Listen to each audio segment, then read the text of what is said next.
तो friends, India post payment bank का account online कैसे ओपन कर सकते हैं, इस वीडियो में full step by step process दिखाने वाला हूं। और ये जो अकाउंट है ये एक जीरो बैलेंस सेविंग अकाउंट है और इसके कुछ बेनिफिट्स के बारे में बात कर लेते हैं। तो जैसे कि मैंने बताया कि ये एक जीरो बैलेंस सेविंग अकाउंट है, तो यहाँ पे आपको कोई भी मिनिमम बैलेंस मेंटेन करने का जरूरत नहीं पड़ता है। और साथ ही यहाँ पे आपको एक वर्चुअल डेबिट कार्ड भी मिल जाता है, जिसको कि आप अपने फोन पे, गूगल पे, पेटीएम में ऐड करके ऑनलाइन ट्रांजेक्शंस के लिए यूज कर सकते हैं। और हम लोग जो अकाउंट ओपन करने वाले हैं, ये डीजी स्मार्ट सेविंग अकाउंट है इंडिया पोस्ट पेमेंट बैंक का।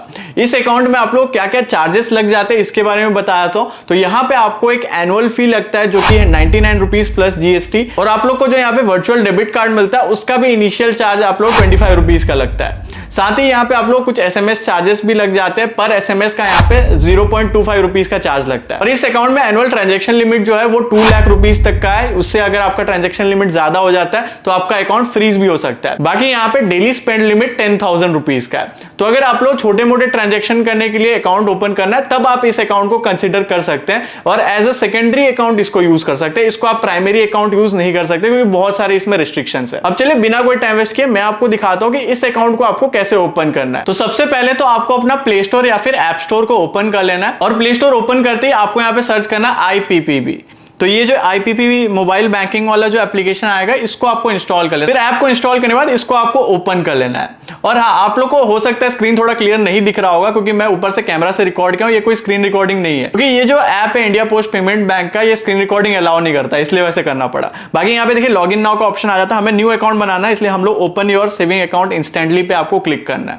अगर आपका पहले से अकाउंट है तो लॉगिन पे क्लिक कर सकते हैं। वहां पे क्लिक करके आपका आधार नंबर से जो लिंक्ड मोबाइल नंबर होगा उसी वाले सिम को आपको सिलेक्ट करना है। जैसे कि यहाँ पे जो सिम 1 है वो मेरा आधार कार्ड से लिंक्ड है, तो मैं इस वाले सिम को सिलेक्ट कर दूंगा और जो टर्म्स एंड कंडीशन है इसको एक्सेप्ट करके स्टार्ट एसएमएस वेरिफिकेशन पे क्लिक कर दूंगा। और फिर उसके बाद आपका एसएमएस वेरिफिकेशन स्टार्ट हो जाए, ऑटोमेटिक वेरीफाई हो जाता है, आपको कुछ भी करने की जरूरत नहीं है।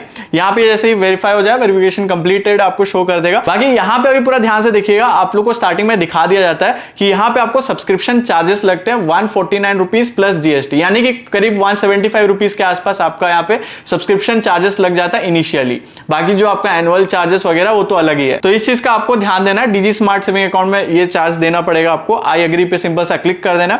आई एग्री पे क्लिक करते ही are you a resident of tax purpose in country territory outside India, तो यहाँ पे आपको सिंपल सा नो पे सिलेक्ट कर देना है। उसके बाद देखिए यहाँ पे आपको 2 ऑप्शन देखने को मिल जाता है, आधार नंबर और आधार वर्चुअल आईडी का। तो आपको इसको आधार नंबर पे ही सिलेक्ट रहने देना है और यहाँ पे आपको सिंपल सा अपना आधार नंबर एंटर कर देना, री एंटर आधार नंबर करके आपको अपना पैन नंबर भी एंटर कर देना है। ये सारे डिटेल्स जैसे एंटर कर दें, फिर यहाँ पे कुछ टर्म्स एंड कंडीशन है, इसको आप चाहे तो पढ़ के इन सारे टर्म्स एंड कंडीशन को आपको टिक कर देना है। टिक करने के बाद आपको सिंपल सा यहाँ पे फिर सबमिट पे क्लिक कर देना है। आप सबमिट पे फिर यहाँ पे जैसे क्लिक कर देंगे आपका आधार नंबर से लिंक जो मोबाइल नंबर होगा उसमें ओटीपी आएगा, ऑटोमेटिकली वेरीफाई हो जाता है। तो देखिए अकाउंट ओपनिंग फॉर्म में आपको यहाँ पे 5 चीजें भरनी पड़ती है, personal information, pan and communication address, nominee details, additional information और यहाँ पे अकाउंट इंफॉर्मेशन, ये सारी डिटेल्स आपको भरनी होती है। सबसे पहले तो हम लोग यहाँ पे जो पर्सनल इंफॉर्मेशन है इस पे क्लिक कर देते हैं। तो देखिए यहाँ पे आपसे आपका मदर्स मेडन नेम पूछा जाता है, मतलब कि आपकी मम्मी का शादी से पहले जो नाम होगा वो आपको यहाँ पे एंटर कर देना है। हस्बैंड वाइफ नेम, मतलब कि आपके कोई हस्बैंड या फिर वाइफ है तो उनका नाम आपको एंटर कर देना और मदर्स नेम जो अभी करंट है वो आपको एंटर करना है। और फिर सिंपल से आपको यहाँ पे नीचे अपना ईमेल आईडी एंटर कर देना। उसी ईमेल आईडी पे एक ओटीपी आएगा, वो भी आपको वेरीफाई करना पड़ेगा। तो अभी फिलहाल मैं ये सारी डिटेल्स को एंटर कर देता हूं। उसके बाद आपको यहाँ पे सेव पे क्लिक कर देना। सेव पे क्लिक करते ही आपके ईमेल आईडी पे एक ओटीपी आ जाएगा, उस ओटीपी को आपको वेरीफाई कर देना। तो सिंपल सा वो ओटीपी मैं यहाँ पे एंटर करके सिंपल सा सबमिट पे क्लिक कर दूंगा। आप फिर सबमिट पे जैसे क्लिक कर देंगे यहाँ पे आपसे पैन एंड कम्युनिकेशन एड्रेस आपसे मांगा जाता है, तो सिंपल सा आपको उस पे क्लिक कर देना है। तो आप यहाँ पे देख सकते हैं आपका आधार कार्ड में जो एड्रेस होगा वो ऑटोमेटिकली यहाँ पे फेच होके आ जाता है। अगर आपका जो परमानेंट एड्रेस है वो आपका आधार कार्ड वाले एड्रेस से सेम है तो इसको उसी पे टिक रहने देना। लेकिन अगर आपका आधार कार्ड के एड्रेस से आपका जो कम्युनिकेशन एड्रेस है, मतलब कि आप करंटली जहां रह रहे वो अलग है, तो आपको फिर वहां पे मैनुअली अपना एड्रेस एंटर करना होगा। मेरा तो फिलहाल सेम है तो मैं उसी पे रहने दूंगा और फिर सेव पे क्लिक कर दूंगा। आप देखिए यहाँ पे आपसे फिर नॉमिनी डिटेल्स मांगा जाता है और नॉमिनी डिटेल्स क्यों डाला जाता है वो तो आप लोग जानते होंगे कि मतलब अगर कोई दुर्घटना वगैरह आपके साथ हो जाता है तो जिनका भी आप यहाँ पे नॉमिनी में ऐड कर देंगे उनको आपका जो अकाउंट में बैलेंस होगा वो उनको मिल जाए या फिर वो अकाउंट उनको मिल जाता है। अगर आपको एंटर करना है तो यहाँ पे यस विश टू नॉमिनेट, यहाँ पे आपका नॉमिनी डिटेल्स सारा एंटर करना होता है, name, date of birth, nominee से आपका क्या रिलेशन है वो आपको एंटर करना है कि आपकी माता जी है, पिताजी है, आपके भाई है, उसके अकॉर्डिंग सिलेक्ट करना है। यहाँ पे नॉमिनी का एड्रेस भी मांगा जाता है, तो उनका एड्रेस अगर अलग है तो आपको मैनुअली एंटर यहाँ पे करना होता होता है। बाकी अगर आपका एड्रेस सेम है तो आपको यहाँ पे एड्रेस सेम एज एप्लीकेंट पे यहाँ पे टिक कर देना है, वो डाल सकते हैं। बाकी मेरे को अभी डिटेल्स नहीं डालने नॉमिनी के, तो मैं यहाँ पे नो पे सिलेक्ट कर दूंगा। वो सिलेक्ट करके यहाँ पे सिंपल सा सेव पे क्लिक कर दूंगा। सेव पे क्लिक करने के बाद यहाँ पे देखिए आपसे एडिशनल इन्फॉर्मेशन मांगा जाता है। यहाँ पे एडिशनल इन्फॉर्मेशन में आपसे आपका nationality, marital status, occupation type, gross annual income की आपका एनुअल इनकम कितना है, आपका एजुकेशन लेवल आप कितना तक पढ़े हैं, वो आपको डालने के बाद यहाँ पे are you politically exposed person पूछा जाता है, तो मैं अभी इसको नो पे ही रहने दूंगा और फिर आपको सिंपल सा यहाँ पे सेव पे क्लिक कर देना है। उसके बाद देखिए आपका यहाँ पे अकाउंट इन्फॉर्मेशन वाला ऑप्शन है, तो देखिए इसमें आपको डीबीटी मैपिंग का ऑप्शन आ जाएगा। यहाँ पे देखिए रिसीव डीबीटी इन आईपीपीबी अकाउंट यहाँ पे आ जाता है। और आप लोग पूछेंगे कि ये डीबीटी क्या है, तो इसका फुल फॉर्म होता है डायरेक्ट बेनिफिट ट्रांसफर। मतलब कि सरकार की तरफ से कोई भी सब्सिडी वगैरह दिया जाता है या फिर आपको कोई पेंशन वगैरह आता है सरकार की तरफ से, तो आपको इस अकाउंट में रिसीव करना है। यानी फिलहाल अभी नो पे सिलेक्ट करके यहाँ पे सिंपल सा कंटिन्यू पे क्लिक कर दूंगा। उसके बाद आप देख सकते हैं यहाँ पे सारा हमारा फिल हो चुका है। अब देखिए नीचे आपको फिर नेक्स्ट पे कंटिन्यू पे क्लिक कर देना। यहाँ पे समरी आ जाएगा कि आपने जो जो डिटेल्स भरे वो सब आ जाएगा। अगर कोई एडिट करना है तो आप यहीं से एडिट कर सकते हैं। बाकी फिर उसके बाद आपको कंफर्म पे क्लिक करना है। यहाँ पे मैंने टर्म्स एंड कंडीशन को एक्सेप्ट नहीं किया, तो सिंपल सा इसको एक्सेप्ट कर लेना है। देखिए सब्सक्रिप्शन फी आपका यहाँ पे 175 रुपीज का लगता है, यहाँ पे दिखा भी रहा है।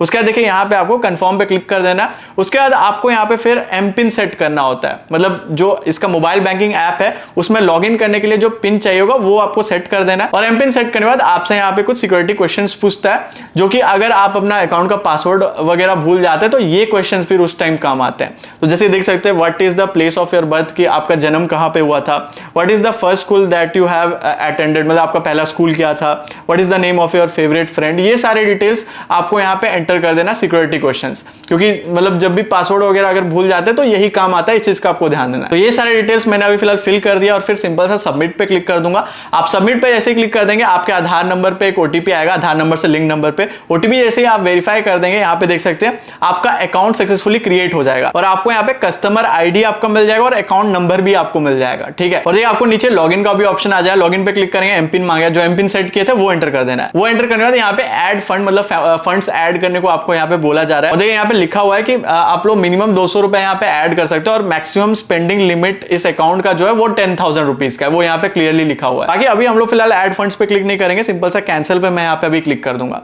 कैंसिल पे क्लिक करते आप देख सकते हैं हम यहाँ पे लॉगिन हो चुके हैं। यहाँ पे देखिए सेविंग अकाउंट दिखा रहा है। बाकी यहाँ पे आप देख सकते हैं नीचे यूपीआई सर्विसेज मिल जाता है कि आप सेंड मनी, रिक्वेस्ट मनी, किसी भी क्यूआर पे पेमेंट कर सकते हैं। यहाँ पे थोड़ा नीचे स्क्रॉल करेंगे तो देख सकते हैं बिल पेमेंट्स वगैरह हर कुछ आप इससे कर सकते हैं। ऑनलाइन ट्रांजेक्शन वगैरह सारा हो जाता है। बाकी अगर मैं अभी अपना बैलेंस चेक कर रहा हूँ तो आप यहाँ पे देख सकते हैं अवेलेबल बैलेंस में -175 रुपीज मेरे को यहाँ पे शो कर रहा है। तो आप लोग फंड जैसे ही इस अकाउंट में ऐड करेंगे, मतलब 200 रुपए जितना भी ऐड करेंगे उसमें से 175 रुपीज आपका माइनस हो ही जाएगा। बाकी इसमें आप लोग वर्चुअल डेबिट कार्ड तो मिल ही जाता है, जिसको कि आप फोन पे, गूगल पे, पेटीएम में ऐड करके यूपीआई पेमेंट्स के लिए यूज कर सकते हैं। और जैसे कि मैंने बताया डीजी स्मार्ट सेविंग अकाउंट आपका खुला है, तो यहाँ पे काफी सारे लिमिटेशन है कि अगर आप लोग लिमिटेशन वगैरह इंक्रीज करना है, फुल केवाईसी अगर आप लोग कर लेते हैं तो आपके एरिया में जो पोस्ट ऑफिस होगा वहां जाके आपको अपना केवाईसी कंप्लीट कराना पड़ेगा, फुल केवाईसी, तब आप इस अकाउंट को फिर फुल फ्लेज में यूज कर सकते हैं कम रेस्ट्रिक्शंस के साथ। और अगर आप लोग फुल केवाईसी इस अकाउंट का नहीं कराते हैं तो 1 साल के बाद ये जो आपका अकाउंट है ये ऑटोमेटिकली क्लोज हो जाएगा। तो दोस्तों इस वीडियो में बस इतना ही। अगर आपको ये वीडियो हेल्पफुल लगी हो तो इस वीडियो को लाइक जरूर से कर दीजिएगा और भी ऐसे ही फाइनेंस रिलेटेड वीडियोस के लिए हमारे चैनल को सब्सक्राइब जरूर से कर दीजिएगा। इस वीडियो देखने के लिए थैंक्स फॉर वॉचिंग।